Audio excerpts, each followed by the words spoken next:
Where do spies hide in plain sight?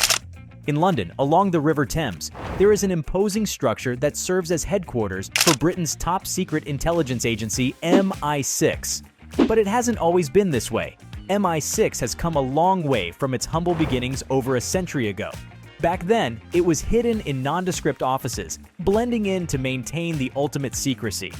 In this video, we will uncover the fascinating history of how Britain built its clandestine MI6 headquarters. Stick around to learn how it started small before becoming the imposing fortress it is today. This is the story of how Britain built its top-secret MI6 headquarters. MI6 did not always operate out of an imposing, fortified headquarters building. In its early decades, the spy agency went to great lengths to mask its presence within nondescript offices. Founder Mansfield Cumming set up the first MI6 office in 1909 in a building marked only by a plaque for a fake shipping company. Visitors were directed through elaborate routines to conceal the true location. Throughout World War II and the early Cold War, MI6 continued this approach of blending into commercial spaces undercover. Offices disguised as a fire extinguisher company and travel agency became MI6's modest homes. Concealment was paramount during these fragile beginnings. Situated discreetly within plain sight, MI6's earliest headquarters allowed the burgeoning spy agency to avoid drawing attention and grow its capabilities far from prying eyes. Liking and subscribing helps uncover more of MI6's hidden history. Now back to their humble beginnings. By the 1960s, MI6 needed a dedicated facility and moved its headquarters to the newly built Century House. But this prominent riverfront office building exposed critical flaws. Large glass windows offered no defense against surveillance. Public accessibility made the site an easy target. The building's identity as the MI6 headquarters also quickly became an open secret, known to taxi drivers and spies alike.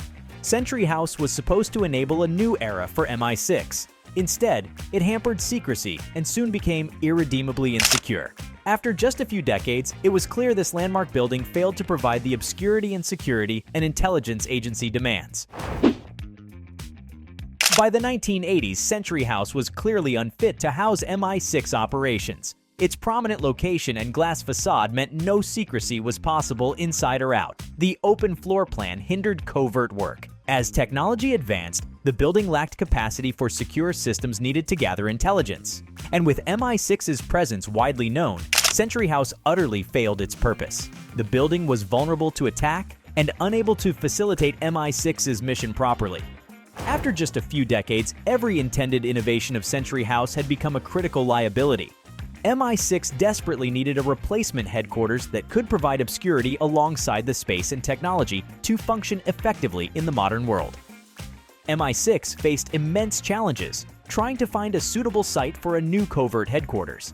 It needed a location secure enough for intelligence work, but mundane enough to avoid attention. Proximity to Whitehall was essential, and purchasing the site outright was preferred to prevent security risks. These demanding criteria meant very few viable options existed across London's packed urban landscape. An expansive property near Lambeth Bridge seemed ideal, but fierce local opposition ruled it out. Existing government buildings were too remote or posed operational hazards if shared.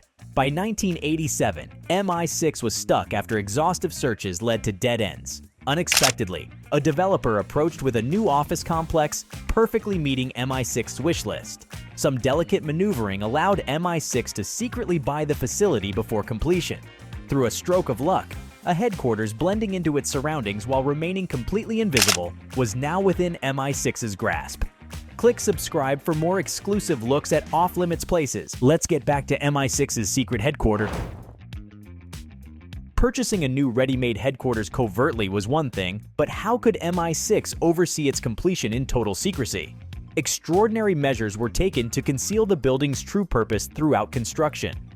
First, to avoid embarrassing leaks, the government paid the full £135 million price upfront before work began. The property developer, Regalian, was then contracted to construct the facility to normal office specifications. This prevented having to bring in additional subcontractors who might guess the client. Regalian and its construction team were left believing the building was a government office, but not which one. Early on, some speculated it might house the Department of Environment. In reality, they were assembling the foundations of MI6 without having any idea. Only after the core construction was finished did a small inner circle handle the custom fitting required by MI6. This included secure communication systems, blast-proof windows, and other classified features to enable intelligence operations. The same builders remained on site, now retrofitting their conventional building into a top-secret spy headquarters. But work was segmented in a way they couldn't perceive the full picture. It wasn't until 1994, when the completed facility officially opened as the Mi6 headquarters, that its true purpose was revealed. The architect, staff, and builders had together assembled a massive security apparatus for over 5 years without ever knowing what they were building. Through sheer secrecy across every phase of development, Mi6 succeeded in creating a new headquarters invisible to the public and perfectly tailored to its needs. Even constructing a large prominent building did not compromise its secrecy when the right measures were taken. While the exterior of Mi6's headquarters appears like any other grand office building along the Thames, its inner sanctum is a completely different world. Here, the building houses some of Britain's most closely guarded secrets and facilities. Details on the interior are scarce, but we can surmise what an intelligence agency would need. There are likely high-tech secure communication systems to coordinate with agents and policymakers, bomb-proof rooms where eavesdropping is impossible for ultra-secret meetings, a computer network isolated from the outside world.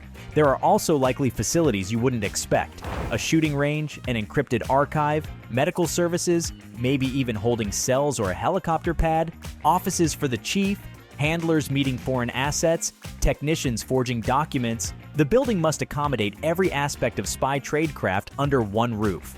Truly, the headquarters interior must be like a city in itself, a secret self-contained world customized precisely for Mi6's unique and critical mission of protecting British interests abroad. We're reaching the climax of this confidential Mi6 tour. Tap like and subscribe if you want VIP access to more restricted areas.